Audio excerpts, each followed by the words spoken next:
கடலூர் மாவட்டம் ஏரிபாளையம் கிராமத்தை தனி ஊராட்சியாக அறிவிக்க கோரி வீட்டின் முன்பு கருப்பு கொடி கட்டி மெழுகுவர்த்தி ஏந்தி பொதுமக்கள் போராட்டத்தில் ஈடுபட்டனர்.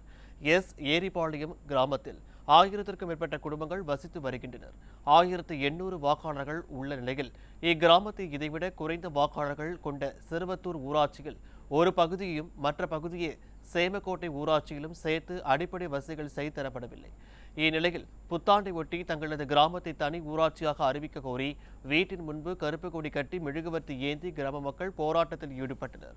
மேலும் வரும் புதன்கிழமை அன்று உண்ணாவிரத போராட்டத்தில் ஈடுபட போவதாகவும் கிராம மக்கள் எச்சரித்துள்ளனர்.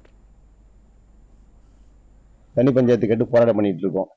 இந்த முறை 2024 எங்களுக்கு கருப்பு தினமாக நாங்கள் அறிவிச்சு நாங்கள் கருப்பு கொடி ஏற்றி மெழுகுவர்த்தி கையில் வச்சுக்கிட்டு 2024 வருஷ பொறுப்பை புறக்கணிக்கிறோம். வருகின்ற 3ஆம் தேதி புதன்கிழமை அன்னைக்கு காலைல 7 மணிக்கு உண்ணாவிரத போராட்டம் அறிவிச்சிருக்கோம்.